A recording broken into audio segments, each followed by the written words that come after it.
Good afternoon. I'm Karen Lewis, President of the Chicago Teachers Union, and we are here to release to you the autopsy findings of a vibrant school community that was vilified, placed under arrest, and eventually executed by the school district. Our investigation, A Tale of Two Schools, the human story behind destructive school actions in Chicago, examines what happened at Simon Guggenheim Elementary School in the West Englewood community and warns of what will happen to the Beidler School in Garfield Park community. The Guggenheim autopsy was conducted by Kevin Russell and Dr. Carol Cariff of CTU's Stellar Research Department. The study was made possible by a grant from the Communitas Charitable Foundation.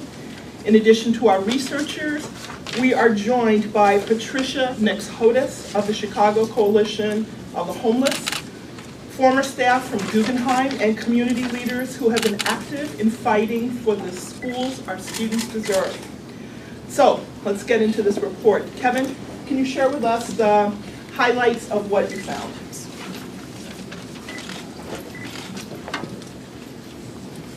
While we know that school actions affect almost exclusively African American communities, these demographics do not tell the whole story of school actions. CPS has failed to conduct in-depth analyses of the closed schools themselves in order to learn from their previous mistakes. To fill in this gap, we performed an autopsy of Englewood's Guggenheim Elementary, studying the causes and effects of its 2012 school closure. We also examined East Garfield Park's Beidler Elementary, which was threatened for closure in 2011 and 2013. To collect information, I interviewed 10 people deeply familiar with Guggenheim, a member of the Chicago Coalition for the Homeless, and 9 members of the Guggenheim staff, including the principal and 2 teachers who each worked at the school for 20 years. At Beidler, I interviewed 9 experienced teachers and PSRPs and discovered that CPS's repeated threats of closure have produced a culture of fear at the school, creating an unnecessary obstacle to student success.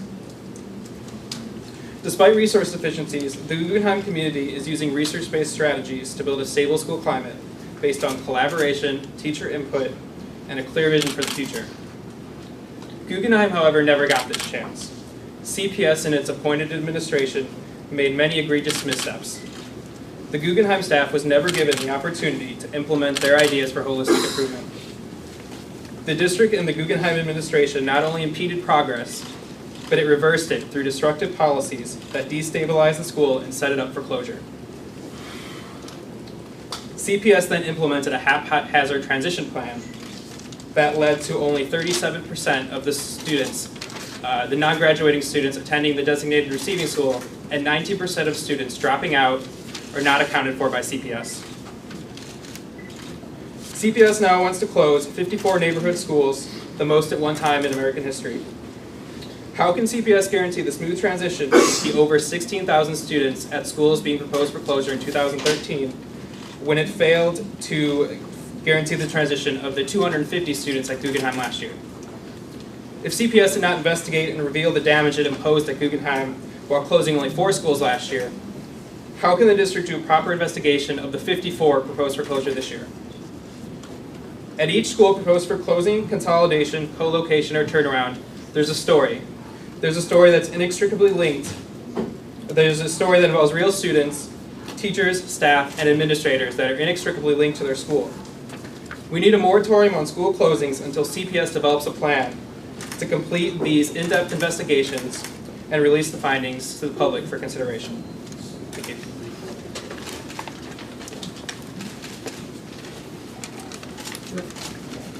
Hi, Carol Cariff from the Chicago Teachers Union Research Department. And I wanted to say that closing 54 schools based on looking at spreadsheets and ignoring the evidence that was presented at the many hearings that CPS held is unconscionable. The report that the union just did of Guggenheim and Beidler demonstrates what you learn about what a school needs when you ask the right questions and when you listen to educators and parents and learn what it is that the school is all about. The position of the Chicago Teachers Union is that we need to invest in schools, not close them. What's the logic of setting up charter schools in neighborhoods with declining populations and then saying, oh, these schools don't have enough students, we have to close them? If CPS would invest in these schools instead, for one benefit would be attracting students from more populated neighborhoods. Instead, schools in the closing neighborhoods don't even get the basics from CPS. Ironically, Guggenheim wouldn't have been closed this year. It was not an underutilized school. So CPS capriciously changes what they use to close schools. It's 1 year they say it's because they're underperforming, another year they say it's because it's underutilized. This is why CTU and others are calling these attacks on schools that are segregated and in predominantly African American neighborhoods. That's why we're calling them racist. It's not personal about the CEO of CPS, but it's because there's no plan for resourcing and enhancing the education of students in these schools. Instead, they're closed and communities are disrupted. The report that we are talking about today looks at the realities of the schools. For Guggenheim, it looks at the homeless population, the mobility, the turnover of administrative staff, the fact that teachers left and were not replaced. We would suggest that CPS carefully looks at the schools it's talking about closing, that it talks to parents and educators and not just look at the numbers. Thank you.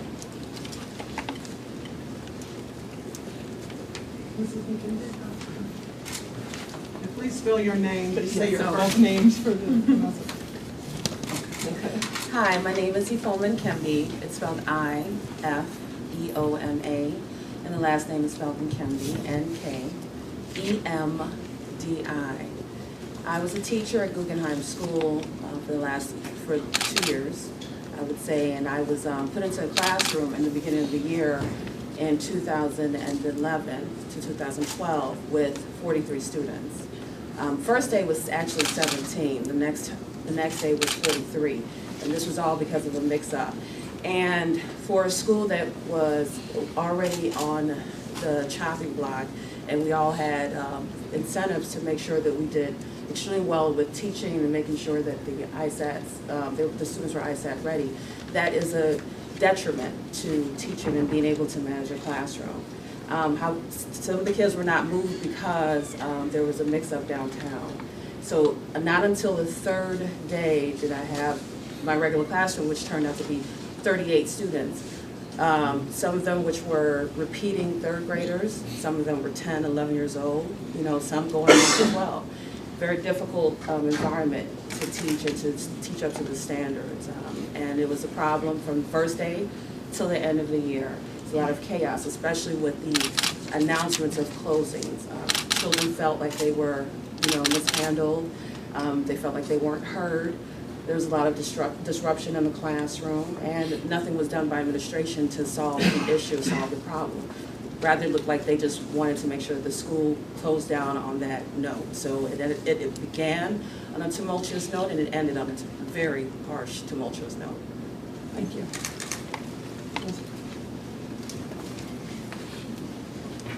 Hello, my name is Rosie Burns, and I was the librarian. Spell your name. Rosie, R-O-S-I-E, Burns, B-U-R-N-S.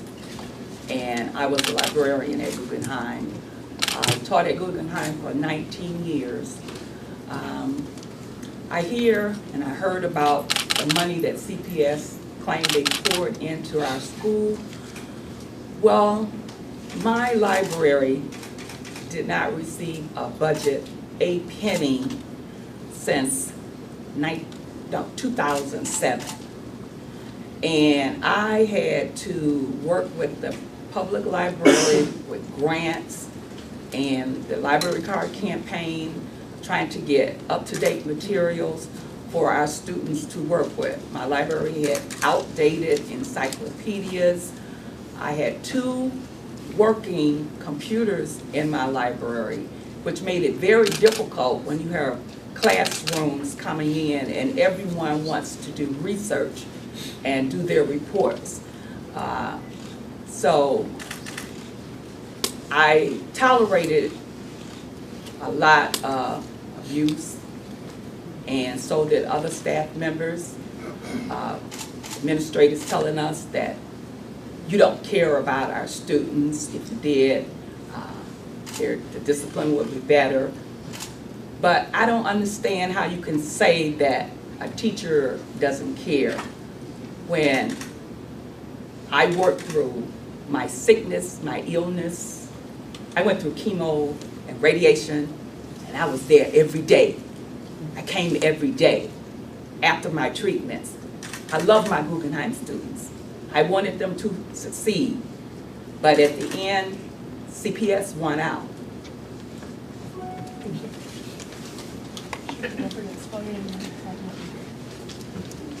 Hello, my name is Cherie, S-H-E-R-R-I, accent mark on the I, Dabney, D-A-B-N-E-Y, hyphen Parker.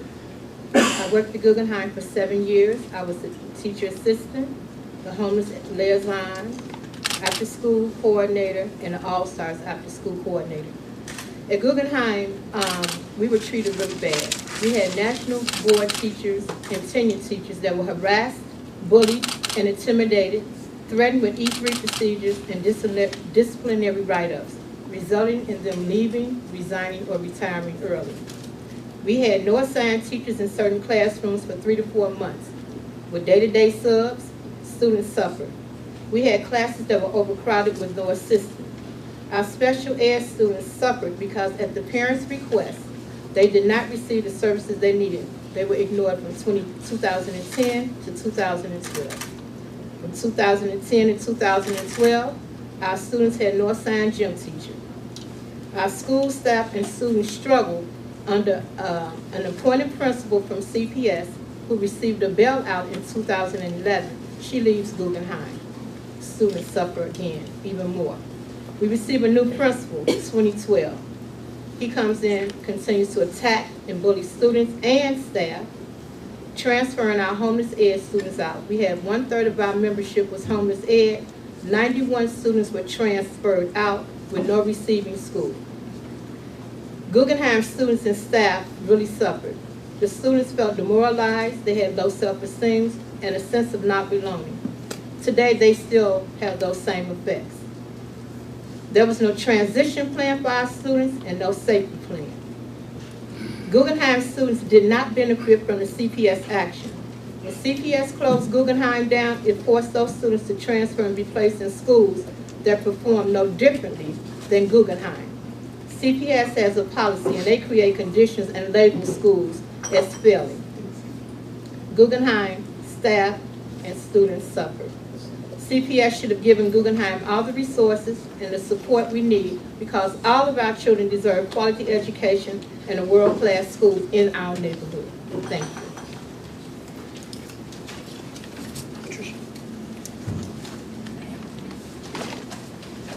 Good afternoon. I'm Patricia Nix Hodis with the Chicago Coalition for the Homeless. My name is spelled P-A-T-R-I-C-I-A. The last name is hyphenated, N-I-X-H-O-D-E-S. The proposed school actions this year impact almost 4,000 homeless students, which is 8.5% of the impacted enrollment. That's more than twice the rate of homeless students in CPS overall, which is 4%. These proposed school actions are massive and unprecedented in Chicago and across the country. And they amount to experimentation on our children, many of whom are very vulnerable because of their unstable living situations. We share the concerns that the CTU raised in their report today. Since 2004, with the announcement of Renaissance 2010, the Chicago Coalition for the Homeless has assisted students experiencing homelessness impacted by school closures. CPS has never demonstrated the ability to successfully transition students experiencing homelessness and other students from closed schools. Students become lost in the process, and Guggenheim is just an example, a very bad example of many things that CPS mishandled with the transition process of homeless students. As of November 2012, 23% of STLS students from Guggenheim were not enrolled in a Chicago public school. 14% of the STLS students were not accounted for at all, while others left the system, apparently. Our involvement at Guggenheim began over the winter break prior to the school closure. While Guggenheim at that time was just a school proposed for closure, the principal issued transfer notices to the families in STLS, telling them that teachers wouldn't come back after winter break since the school had been announced for closure, and encouraging them, or requiring them to transfer to another Chicago public school. This was illegal, and we intervened to ensure that the families were able to remain at Guggenheim.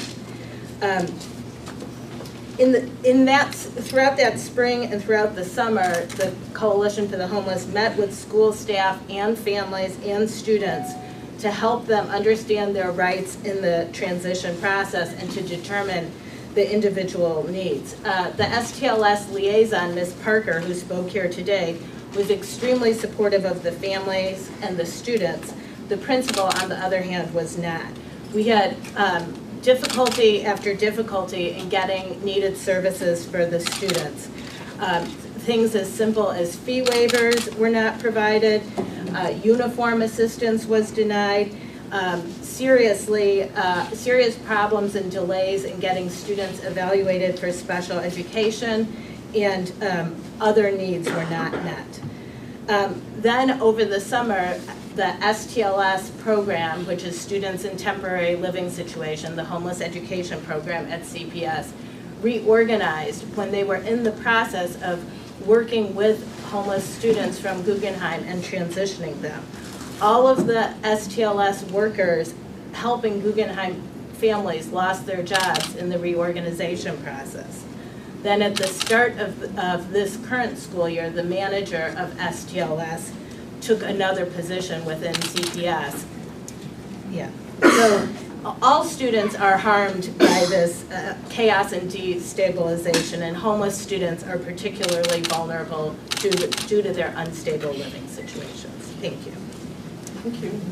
So, as you've heard, despite butchering the transition at Guggenheim and failing to give schools essential resources, CPS now wants to close 54 schools, the most at one time in American history.